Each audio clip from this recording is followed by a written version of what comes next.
It's been hard to get away from FaceApp over the last few days, whether it's your friends posting weird selfies using the app's aging and other filters, or the brief furor over its apparent, but not actual, circumvention of permissions on iPhones.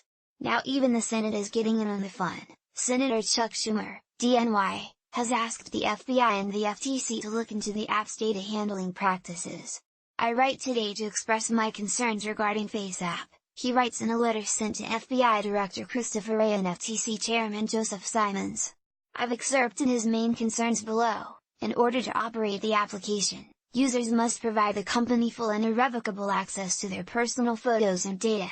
According to its privacy policy, users grant FaceApp license to use or publish content shared with the application, including their username or even their real name, without notifying them or providing compensation. Furthermore, it is unclear how long FaceApp retains a user's data or how a user may ensure their data is deleted after usage. These forms of dark patterns, which manifest in opaque disclosures and broader user authorizations, can be misleading to consumers and may even constitute deceptive trade practices.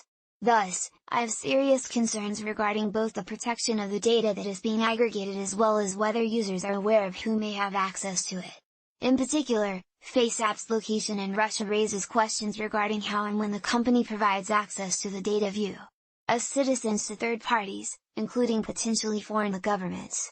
For the cave dwellers among you, and among whom I normally would proudly count myself, FaceApp is a selfie app that uses AI-esque techniques to apply various changes to faces, making them look older or younger, adding accessories and, infamously, changing their race. That didn't go over so well.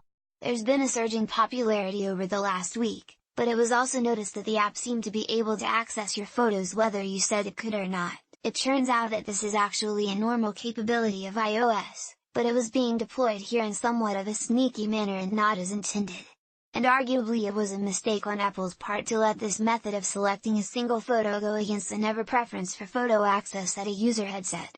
Fortunately the senator's team is not worried about this or even the unfounded, we checked, concerns that FaceApp was secretly sending your data off in the background.